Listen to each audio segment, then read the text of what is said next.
Alors, bon matin tout le monde. C'est un plaisir de vous recevoir ce matin à la conférence de l'innovation pour contrer la pénurie de main-d'œuvre. Mon nom est Marie-Lou Cyr. Je suis accompagnée de Anaïs Détol de Mitax. De mon côté, je suis la directrice générale de la zone AgTech. D'abord et avant tout, bon, évidemment, on désire remercier nos partenaires.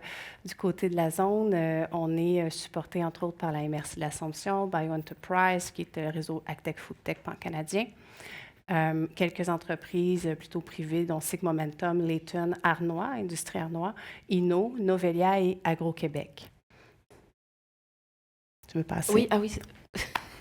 Je suis pas habituée de ne pas se passer quelque chose pour parler, désolée. Oui, du côté de Mitax, en fait, on est financé par le ministère de l'Innovation Canada, ainsi que toutes les provinces du Canada. Donc, voici. Donc, premièrement, laissez-moi vous présenter Mitax.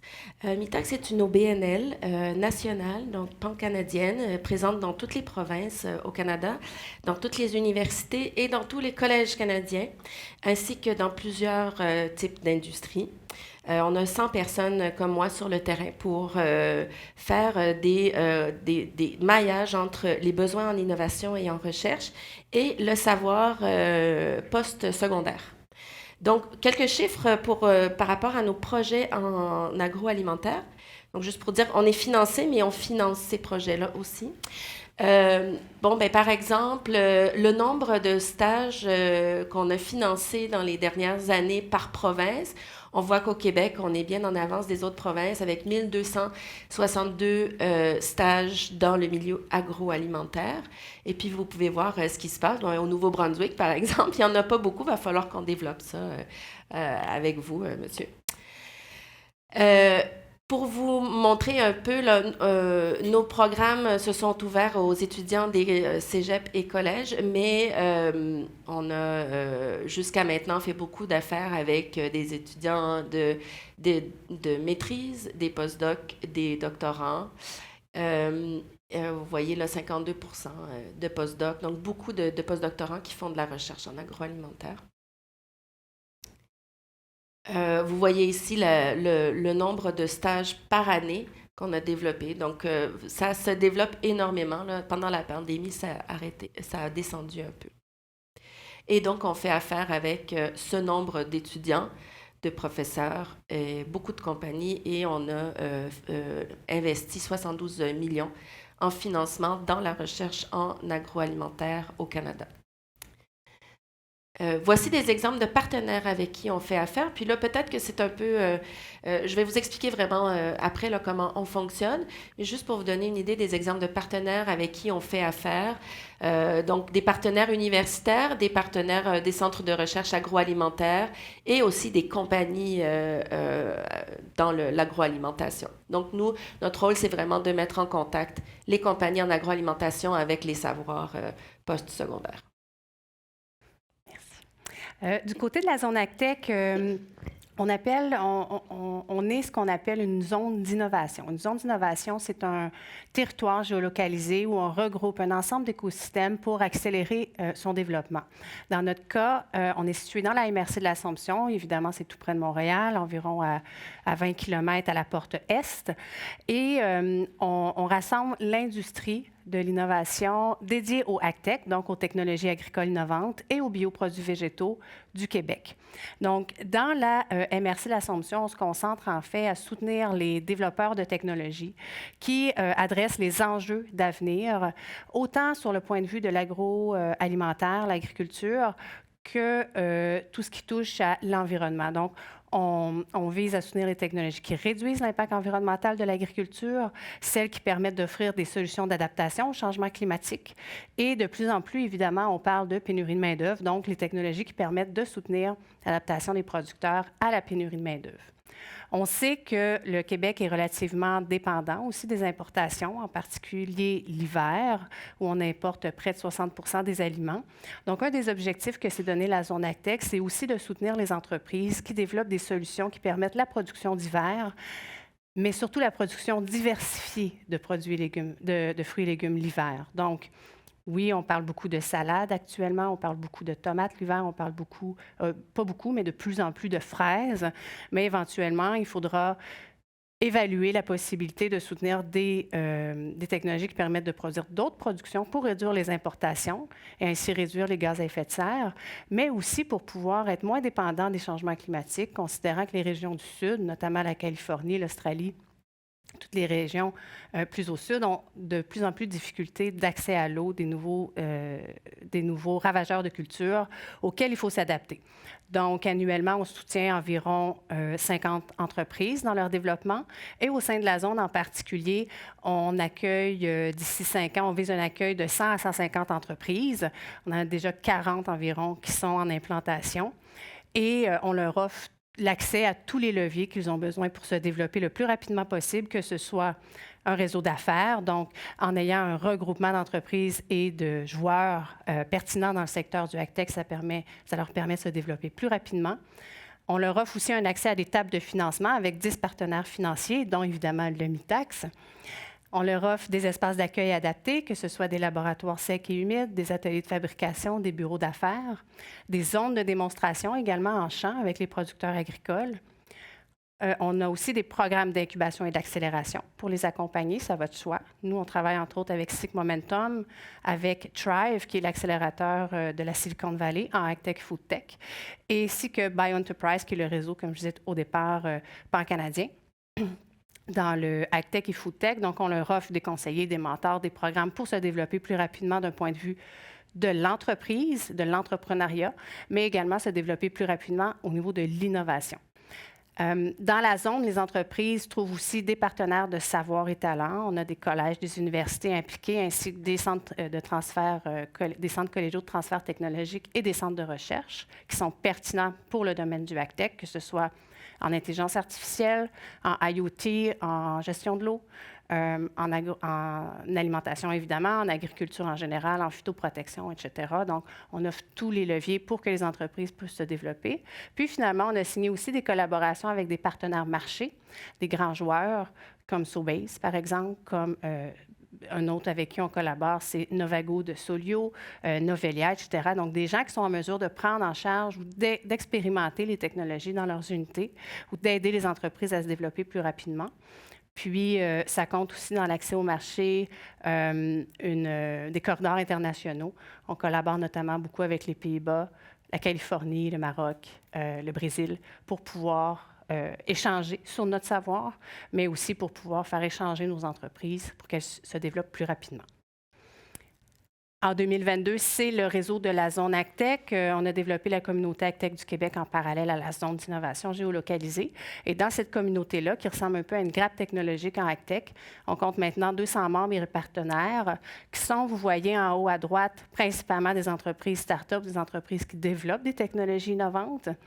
Et ensuite, on a tous nos centres de recherche en bas à droite. En bas à gauche, on a nos partenaires marchés, donc ceux qui utilisent les technologies ou qui les expérimentent. Puis en haut à gauche, c'est nos partenaires d'accélération et de financement pour soutenir le développement des entreprises. Alors aujourd'hui, on vous parle évidemment de rareté de main-d'œuvre, de pénurie de main-d'œuvre. On voit ici dans le tableau, bon, ce n'est pas le secteur bioalimentaire en général, mais malgré que l'agriculture est fortement touchée évidemment par la pénurie de main-d'œuvre, on sait que tous les secteurs sont touchés de plus en plus au Québec. Ici, vous avez vraiment la courbe tendance au niveau de l'agriculture en tant que telle. Vous voyez la dévolution du nombre d'employés disponibles dans le secteur agricole pour pouvoir soutenir l'opérationnalisation des activités. Et ça, c'est des tableaux 2022, donc c'est très récent. Donc, on voit que l'agriculture, l'agroalimentaire est de plus en plus confrontée à un enjeu de pénurie de main-d'œuvre qui peut avoir évidemment un impact sur notre capacité à produire, autant l'été que l'hiver. Et avec la pandémie, évidemment, exacerbé la pénurie de main-d'œuvre. On l'a vu avec les travailleurs étrangers temporaires qui ont eu plus de difficultés à rentrer au pays. Il y a eu plus de délais aussi qu'on a dû soutenir. Les producteurs ont dû travailler beaucoup plus d'heures que d'habitude pour générer la même productivité. Puis il y en a beaucoup qui ont réduit leur capacité de production en raison des problématiques de main-d'œuvre. Donc, évidemment, il faut savoir que de plus en plus qu'on réduit notre capacité de production au Canada, au Québec, plus en plus, on va importer, ça va de soi. Donc, on est un peu à une tendance inverse de l'autonomie alimentaire que ce que le gouvernement a annoncé l'année dernière. Alors, c'est pourquoi le AgTech devient si important, c'est qu'il permet justement d'identifier, de soutenir le développement des producteurs agricoles et agroalimentaires en leur offrant des outils technologiques ou des outils mécaniques pour pouvoir automatiser, robotiser, prendre des décisions plus facilement et gérer leur environnement de production sans nécessairement avoir accès à toute la main-d'œuvre dont ils ont besoin. Donc, ici, vous voyez, bon, l'impact, je vous l'ai mis un peu au niveau des problématiques de main-d'œuvre. On compte actuellement 193 000 postes vacants dans le secteur agroalimentaire. On sait que c'est des pertes qui génèrent 3,6 milliards de dollars par année, qui est estimé. Si on estime à 190 dollars par employé vacant, par emploi vacant par jour. Évidemment, ça a un impact sur la croissance d'importation. En raison de ça, ça a un impact sur la croissance des GES. Puis on sait aussi qu'on importe de pays qui n'ont pas toujours les mêmes pratiques agro-environnementales ou durables que nous. Donc, ça peut avoir un effet dupliqué. Risque de rupture de stock et risque d'insécurité alimentaire de plus en plus en raison, en effet, de l'adaptation au changement climatique, la pénurie d'eau, la difficulté de produire en contexte de changement climatique qui peut s'exacerber avec les années. Donc, en 2022, ça devient très important de considérer notre rareté de main-d'œuvre, évidemment. C'est en quelque sorte un enjeu de société qu'il faut attaquer ou adresser à tout le moins pour pouvoir maintenir nos capacités de production et le faire le plus possible dans le respect des changements climatiques et de l'environnement. On voit ici, j'ai oublié de vous dire à la page précédente, les principaux postes vacants aussi dans le secteur bioalimentaire. Bon, on a la fabrication, donc tout ce qui touche à la transformation alimentaire, qu'on a de plus en plus de misère à pourvoir. On a aussi la restauration, vous en avez entendu parler dans les médias jour après l'autre, surtout l'année dernière, commerce de détail et tous les postes sans scolarité ou qu'on appelle dans le secteur agricole plutôt manuel. Donc, on parle entre autres de désherbage, de plantation, de semences, de semis. De récolte, etc. Donc, toutes les tâches plus manuelles, puis c'est surtout celles-là auxquelles on s'attaque à court terme dans le secteur du AgTech, c'est-à-dire qu'on peut venir robotiser ces tâches qui sont un peu moins intéressantes ou à valeur ajoutée pour les employés en général. Donc, par rapport justement à la diapositive précédente, ici, vous avez, c'est très résumé, là, mais ça reste quand même la chaîne de valeur du secteur agroalimentaire, bioalimentaire. Donc, au niveau du AgTech, j'ai mis un petit crochet vert là, à côté. C'est les avancements qui sont bons actuellement dans le AgTech au Québec. C'est-à-dire qu'on a les intrants agricoles où on a de plus en plus de développements qui se font, notamment en termes de biopesticides, biostimulants, bioproduits, qui permettent notamment meilleure santé des sols, meilleure gestion de l'eau, à cause de la préservation de l'eau et de l'humidité, les biopesticides, meilleure gestion du désherbage, surtout dans le domaine biologique où on ne peut pas du tout mettre de pesticides. Donc, on a des bons avancées au niveau des intrants agricoles au Québec. Au niveau de la culture, maintenant, là, on va parler plus, comme je disais tout à l'heure, de semis, de récolte, également de désherbage. Là, on va voir de plus en plus apparaître des robots de culture, des robots de désherbage. L'agriculture de précision aussi qui devient très, très important. Donc, c'est-à-dire qu'on identifie les endroits dans le champ où on a le plus besoin d'eau, où on a le plus besoin de désherber, où on a le plus besoin d'intrants à venir appliquer, ce qui permet aussi d'avoir une économie de main-d'œuvre certaine. Parce qu'on ne traite plus les champs uniformément comme on faisait à l'origine. Donc, ici aussi, on a des avancements bons. On a de très bons avancements. Puis, vous voyez en jaune, c'est où on a les pénuries de main-d'œuvre les plus élevées. Donc, là-dessus, on est quand même bien aligné au Québec.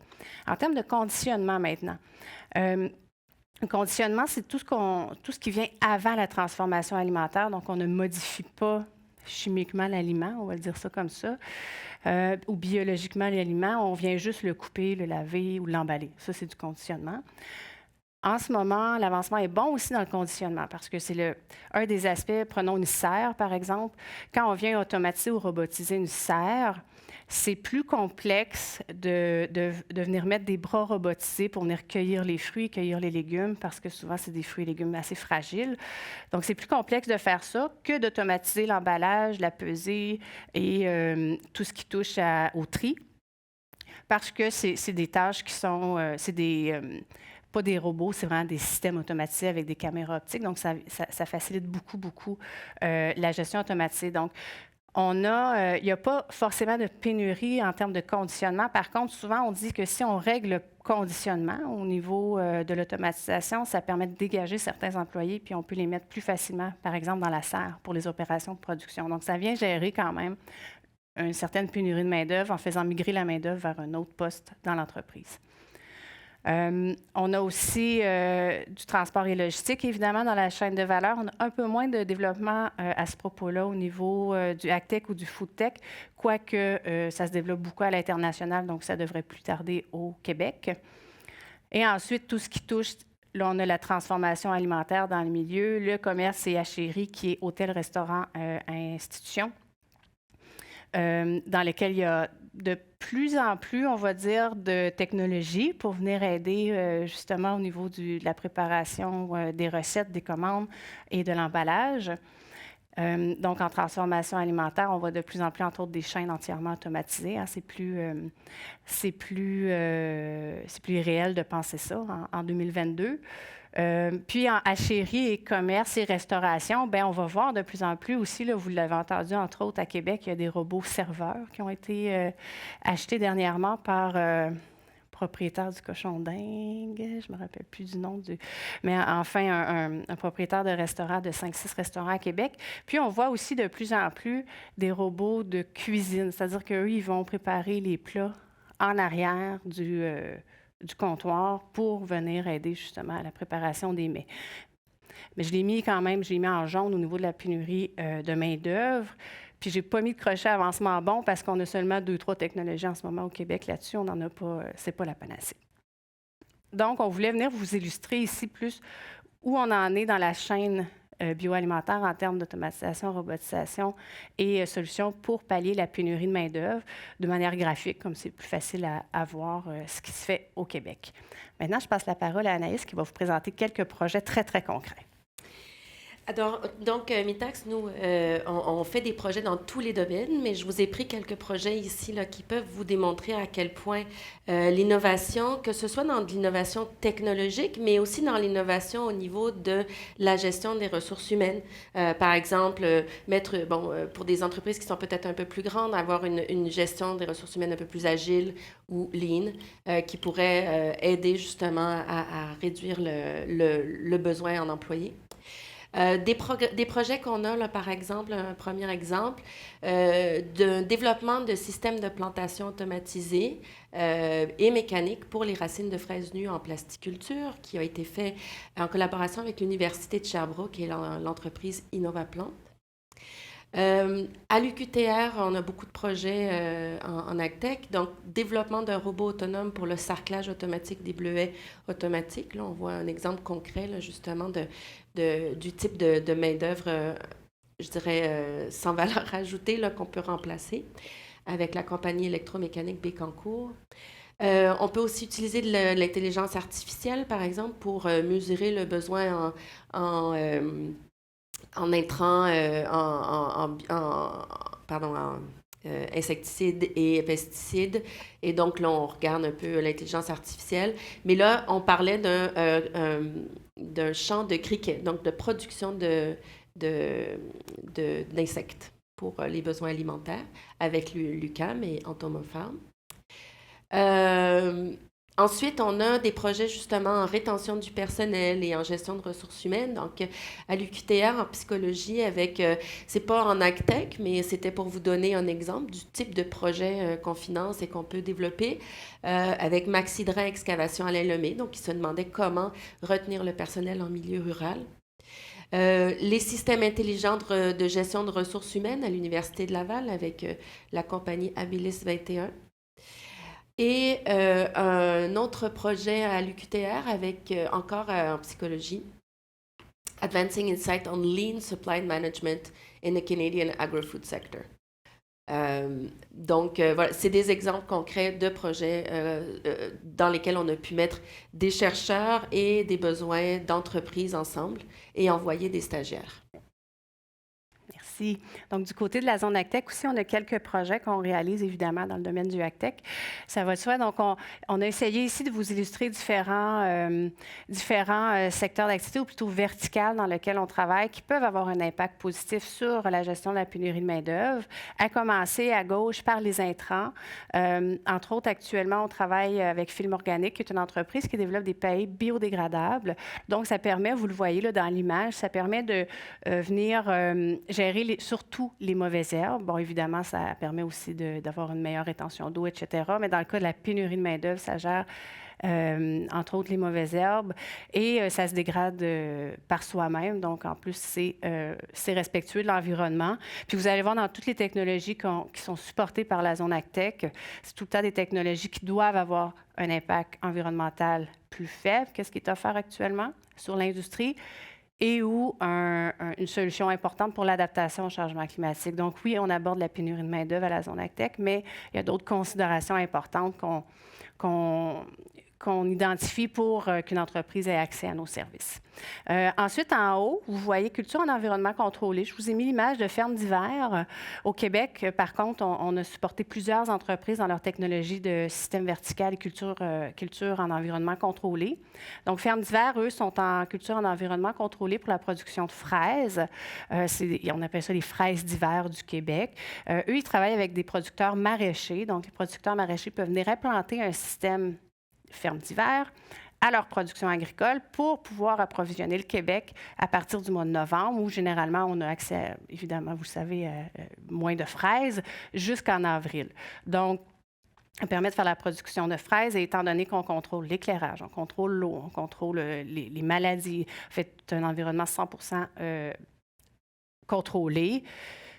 Ça permet aussi de réduire, évidemment, la pénurie de main-d'œuvre. Puis comme c'est vertical, bien, il y a moins de surface à couvrir, donc il y a aussi moins de surface à traiter par la main-d'œuvre. D'ailleurs, on a un projet en intelligence artificielle avec Ferme d'hiver que je suis en train de déposer. C'est vrai, ils sont en train de travailler sur l'intelligence artificielle. On travaille aussi dans ce secteur-là quelques autres exemples, entre autres la boîte maraîchère qui est située à Laval, qui font de la production en conteneurs. On a également une entreprise qui s'appelle Océan Vert, que vous voyez de plus en plus au Québec, notamment qui est située à Saint-Pacôme pour l'instant, ou dans le bas du fleuve, en collaboration avec Inno 3B. Je vous ai mis aussi le robot de Samy, la Palme AgTech, le robot Samy, qui est le robot cueilleur de brocolis, qui est développé sur la Rive-Sud de Québec actuellement. Donc, lui a développé un système qui permet de récolter les brocolis, mais avec son système de caméra. Ça permet aussi d'identifier si le brocoli est prêt à être récolté. Puis s'il n'est pas prêt à être récolté, le brocueilleur passe par-dessus, puis s'en va récolter les autres. Donc, ça aussi, ça permet évidemment de régler la pénurie de main-d'œuvre. Puis en plus, lui, il est particulier parce que leur modèle d'affaires est très innovant, c'est-à-dire qu'ils vont venir charger à la récolte, charger au poids de récolte et non vendre un robot, ce qui permet aussi aux plus petits producteurs de pouvoir s'en doter. Parce que là, vous voyez son bras, je pense qu'il y a une douzaine de robots dessus, là, une douzaine de bras dessus, mais il peut en faire aussi à 2 bras. Là, il n'est pas obligé d'en mettre 12 de large pour couvrir de très larges rangs. Juste à côté, dans les robots, là, j'ai mis la Palme AgTech, mais il faut savoir aussi qu'au Québec, il y a un Nexus robotique qui se développe actuellement pour le désherbage, principalement, qui peut s'appliquer évidemment au secteur biologique, entre autres. On a aussi le robot de Helmec qui s'appelle Erion, qui, lui, est plus une machine-outil, c'est-à-dire que c'est un robot sur lequel on vient poser des composants, comme un semoir, un désherbeur, des caméras optiques, etc. Donc, c'est plus un caisson, mais 100% autonome. Donc, il est très, très intéressant à regarder. Puis, en plus, il est 100% électrique, ce qui le distingue de plusieurs robots qui se font actuellement sur la planète. Puis, on en a un aussi dans la zone AgTech qui se développe actuellement, qui sont des bras qui viennent pour la cueillette, plus des petits fruits, donc surtout les framboises, qui sont des petits fruits très, très fragiles. Donc, il y a peu d'entreprises qui ont voulu se pencher là-dessus dans le monde actuellement. Puis ça, on le développe actuellement avec une compagnie d'ingénierie qui veut en faire un produit maison. On a aussi, je vous ai mis une image de drone, c'est Drone des Champs, qui est situé aussi à Laval. Eux, avec les drones, mais ça peut être aussi des technologies Internet of Things qui permet aussi de des capteurs, des sondes, etc., qui permettent de venir évaluer l'état des champs ou l'état de la sécheresse dans les champs ou des maladies. Donc, souvent, ce drone-là va venir remplacer les marcheurs qu'on appelle ou les dépisteurs dans le champ qui viennent voir où on doit, si le champ est en santé, si on doit appliquer des produits spécifiques. Donc, ce drone-là permet de faire ça. Et ça, je dirais que, étant donné le coût d'acquisition assez faible, il y a de plus en plus de producteurs qui en ont. Donc, ça devient une tendance assez non, pas vrai, pas généralisée, je n'irai pas jusque-là, mais de plus en plus, ça s'implante plus facilement. Puis, finalement, je vous ai mis une image à la fin, caméra spectrale. Ça, on le travaille de plus en plus au niveau du conditionnement des aliments.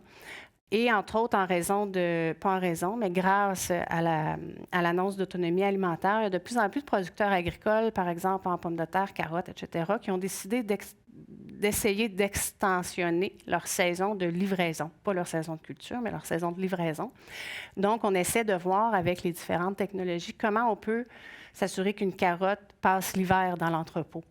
Donc, avec, entre autres, les caméras optiques, bien, ça permet de voir les fruits et légumes qui sont sur le point d'être, enfin, en moins bon état au niveau de la préservation. Donc, ça permet de faciliter la rotation des stocks, d'un. Et de deux, on regarde aussi avec les technologies de contrôle de l'environnement pour s'assurer que le fruit et légumes, la carotte, peu importe, reste le plus longtemps frais et bon pour l'humain. Donc, c'est quelques exemples aussi qu'on travaille dans la zone actuellement qui sont davantage dédiés à la pénurie de main-d'œuvre.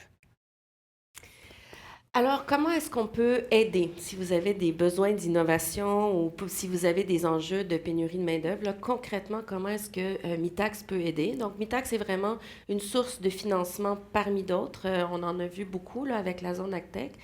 Zone AgTech qui a un rôle beaucoup de conseils et qui peut vous diriger ou diriger les compagnies vers des sources de financement, dont Mitacs. Donc, comment est-ce qu'on fonctionne chez Mitacs? Donc, on prend le temps, des gens comme moi partout au Canada, prenons le temps d'écouter votre besoin, d'écouter votre besoin d'innovation. Des fois, il peut être défini, vraiment très défini. Des fois, il ne l'est pas.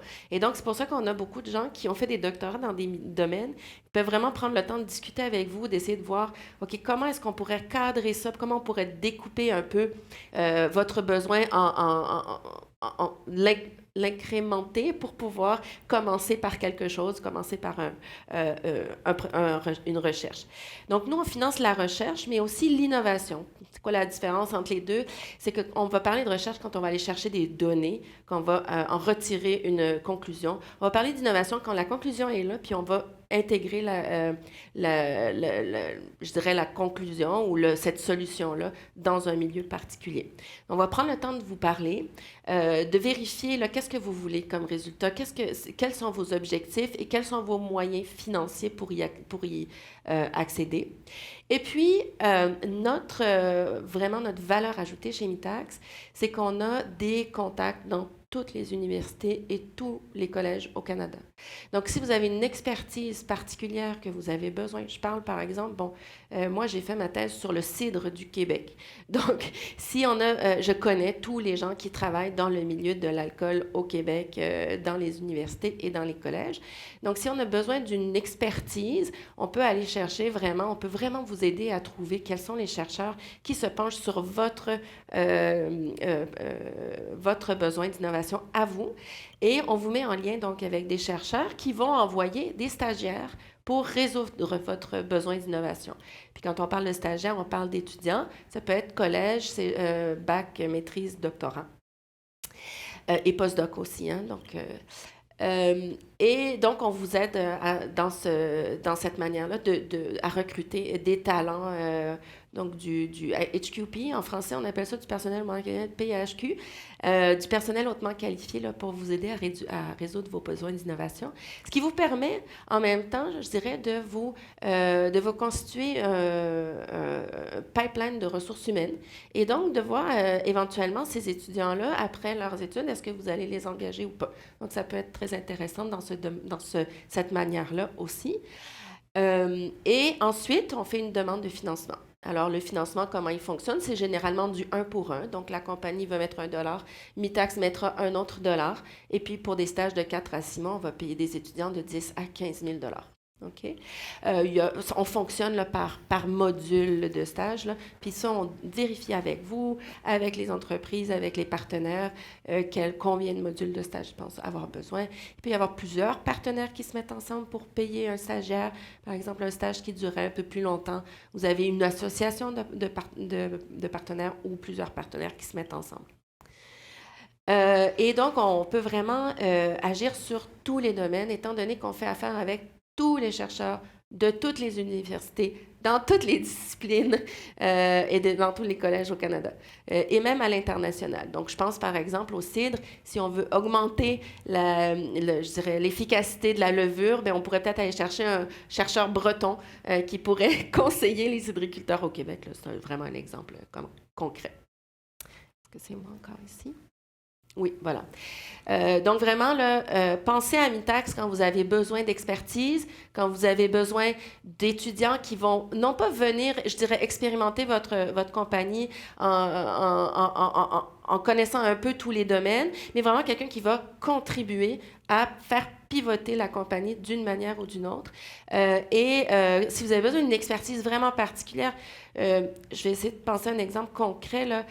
On avait quelqu'un qui voulait développer une gélatine pour nourrir, mon Dieu, je me souviens plus c'était quoi, pour nourrir des insectes afin de faire un produit. Puis cette gélatine qu'il importait normalement était très chère. Il y avait vraiment un problème au niveau de cet intrant-là. Il voulait essayer de trouver ici une manière de faire ce type de gélatine ici, éventuellement avec des algues qu'on peut trouver au Québec. Donc, on a cherché un chercheur à l'INAF, à l'Université Laval, qui travaille présentement avec eux pour pouvoir faire cette gélatine-là. Oh, pardon. Voilà. Merci. Donc, du côté de la zone AgTech, vous voyez, là, le Mitacs, c'est un réseau exceptionnel, évidemment, au niveau tout ce qui est recherche stagiaire, aller chercher recruter des talents spécialisés. Puis, c'est souvent notre porte d'entrée, évidemment, pour des entreprises qui ont des besoins très, très spécifiques. Puis, d'ailleurs, le modèle financier de Mitacs, je ne l'ai pas vu ailleurs dans les autres programmes d'aide financière du Québec ou du Canada. Donc, vous êtes assez particulier, on va dire comme ça. De notre côté, on accueille les entreprises autant qu'ils veulent venir s'implanter dans la zone AgTech et évoluer avec une centaine d'autres entreprises de même secteur d'activité pour pouvoir, évidemment, propulser l'innovation, mais aussi s'aider par la force d'un réseau. T'sais, évidemment, là, nous, la zone AgTech, c'est beaucoup plus facile d'organiser un groupe d'acheteurs internationaux quand on a une centaine d'entreprises regroupées sur un même lieu. Même chose pour une entreprise qui désire développer un réseau de distribution à l'international. Souvent, c'est beaucoup plus facile de le faire à 2-3 entreprises qu'à une seule entreprise. Donc, c'est un peu cet effet de groupe-là qu'on vient chercher dans la zone AgTech, qu'on vient développer dans la zone AgTech en offrant les services de localisation et d'implantation. Cela dit, les entreprises partout au Québec peuvent aussi bénéficier des services de la zone AgTech. Donc, on vient accompagner, souvent, les entreprises viennent nous chercher soit avec un projet d'innovation qu'ils ont en tête, soit avec une technologie qu'ils ont déjà développée, puis qui sont prêts à, on appelle ça la pré-commercialisation, donc sont prêts à bientôt déployer sur le marché, puis ils ont besoin d'expertise pour savoir c'est quoi les étapes, puis à quelle porte ils devraient cogner pour les primo-adoptants, les premiers utilisateurs, puis comment financer aussi la commercialisation de l'innovation. Donc, quand une entreprise vient nous voir plus avec une innovation, vraiment début d'innovation, là, on va venir travailler avec elle pour identifier justement si l'innovation, elle est adéquate par rapport aux besoins du marché. C'est tout le temps et par rapport aux tendances de l'industrie aussi. C'est toujours la première étape qu'on fait parce qu'on est tellement proche du marché que c'est facile pour nous de venir valider ou infirmer une innovation ou une idée dans le secteur des AgTech. On vient aussi faire l'analyse, si on veut, de l'avantage concurrentiel et l'avancée technologique, parce que plus on a une avancée technologique intéressante, évidemment, plus c'est facile à financer avec les programmes d'innovation du Québec et du Canada. Puis plus on a un avantage concurrentiel important, bien, on le sait que c'est beaucoup plus facile aussi à commercialiser. Donc, on essaye d'aider l'entreprise le plus possible pour la définition de son innovation pour qu'elle soit sur son X, tant au niveau du financement que du marché. Donc, une entreprise qui veut en fait obtenir des services de la zone AgTech, souvent elle va signer une offre de service et là-dedans, bien, on va venir identifier qu'est-ce qu'elle a besoin concrètement. Donc, soit qu'on l'aide dans le développement de son plan d'affaires, son modèle d'affaires, son pitch pour les investisseurs ou pour les primo-adoptants ou les distributeurs, partenaires commerciaux, peu importe. Et ensuite, on va venir asseoir autour de l'entreprise ces différents joueurs-là, joueurs financiers, organismes de financement, joueurs marché, pour qu'elles puissent justement avoir accès à soit du financement, soit des premières ventes. Donc, ça dépend vraiment des besoins. Dans la zone, on vient aussi organiser évidemment beaucoup de programmes d'innovation corporative, notamment des programmes de transfert d'innovation vers le marché. Donc, annuellement, si vous nous suivez, vous allez voir des appels à solutions assez fréquemment. On travaille avec les producteurs agricoles, ils nous identifient des enjeux. De plus en plus, on en a aussi dans le secteur agro et bioalimentaire. Ils nous identifient des enjeux, puis on fait un appel à nos membres pour savoir qui a une solution qui peut s'adapter aux besoins, puis s'ils n'ont pas de solution, qui a des idées qui pourraient répondre aux besoins, puis on va aider le développement d'idées, le financement et tout ça. Donc, c'est un peu ça qu'on vient faire dans la zone. Puis, on est en train aussi de développer de plus en plus des programmes de recrutement et de stage avec différentes universités. Donc, les entreprises qui souvent viennent s'implanter dans la zone vont avoir accès facilement à des stagiaires universitaires, notamment l'Université Laval, qui est un de nos partenaires importants au niveau de l'université. Et vont avoir aussi accès facilement aux corridors internationaux et à tous les échanges aussi au niveau des projets de recherche et projets de commercialisation interpays. Je cherche tout le temps le nom commun, puis c'est internationaux pour pouvoir se développer plus rapidement. Alors, voilà, ça fait un peu le tour de ce que peut faire la zone AgTech. Est-ce que tu veux ajouter quelque chose en terminant? Non, mais je pense qu'on va prendre vos questions. On peut discuter un petit peu là, de quels sont vos besoins et tout ça, puis voir comment on peut répondre à vos questions.